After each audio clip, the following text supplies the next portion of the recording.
अल्लाहु अकबर। जेके माण्हू चवनि था कि काइनात ख़ुद ब ख़ुदि पैदा थी वई आहे, महज इत्तफ़ाक़ सां पैदा थी वई आहे, उन्हनि खे कंहिं दौर में मशहूर अमरीकी कीमियादान क्रेसी मॉरिसन बहितरीन जवाब ॾिनो। उनजो किताब आहे the man does not stand alone. उन किताब जे अंदरि हू चवे थो त जेके माण्हू चवनि था कि काइनात इत्तफ़ाक़ सां पैदा थी वई आहे, ओचितो पैदा थी वई आहे, हादसाती तौर ते पैदा थी वई आहे, जेकॾहिं इहा दावा कनि था, अल्लाहु अकबर, त पोइ हिकिड़ो सुवाल आउं बि करियां थो, हिकु सुवाल करण जो हक़ आउं बि रखां थो। मॉरिसन चवे थो, उहो कहिड़ो?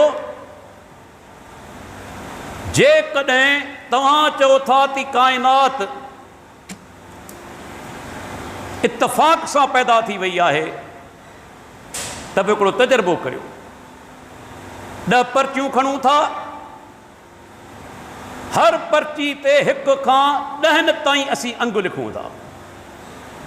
1 पर्ची ते 1, ॿी पर्ची ते 2, टी पर्ची ते 3, 10 पर्चियुनि ते 10 अंग असीं लिखूं था। हाणे असां पर्चियुनि खे बंदि करियूं था।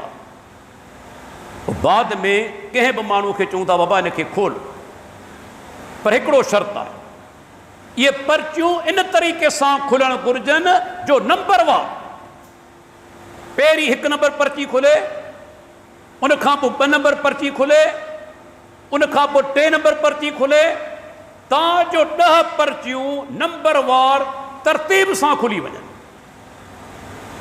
मॉरिसन चवे थो, तजुर्बो करियो, अॼु बि जेकॾहिं कंहिंखे शक आहे तजुर्बो करे ॾिसे। हमरा जी समूरी ज़िंदगी गुज़री वेंदी, इहे 10 पर्चियूं कॾहिं नंबरवार कोन निकिरंदियूं। जंहिंखे बि शक आहे तजुर्बो करे ॾिसे, भले लखे साल गुज़री वञनि, इहे 10 पर्चियूं कॾहिं नंबरवार कोन निकिरंदियूं। जॾहिं अल्लाह जी हिन काइनात में, हिन दुनिया जे अंदरि हिकिड़ो मामूली इत्तफ़ाक़ नथो थी सघे, त अल्लाह जा माना हेॾी काइनात जंहिंजे अंदरि नज़म आहे, जंहिंजे अंदरि डिज़ाइन आहे, हर जॻह ते असांखे नज़म नज़र अचे थो। छा उहा काइनात इत्तफ़ाक़ सां ऐं हादसाती तौर पैदा थी वई? अल्लाहु अकबर। ही उहा धरती आहे, ॾिसो, जेकॾहिं तव्हां पाणी खे टहिकाईंदो 100 डिग्री सेंटीग्रेड ते टहिकी वेंदो। माना हिकिड़ो कानून आहे, उनजे तहत अमल थिए पियो न, हिकिड़ो उसूल आहे।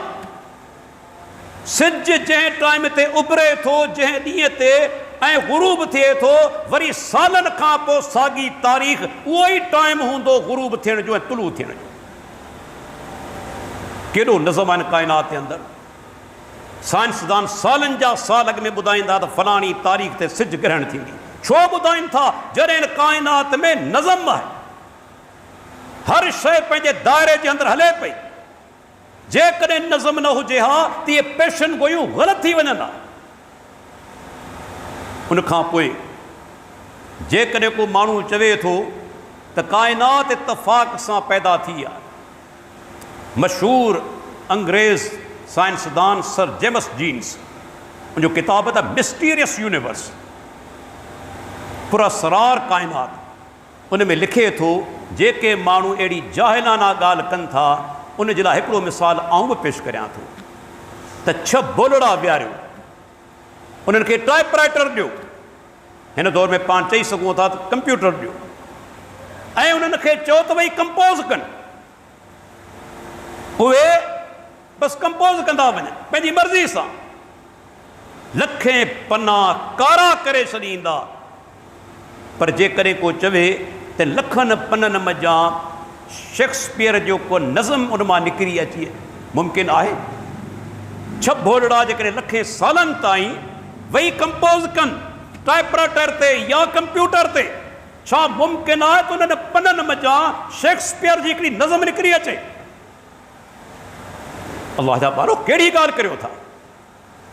हेॾी वॾी समूरी काइनात, असां चऊं त उहा बिना ख़ालिक जे पैदा थी वई आहे, इत्तफ़ाक़ सां पैदा थी वई आहे, हादसाती तौर ते पैदा थी वई आहे। अहिड़ो माण्हू काइनात जो जाहिल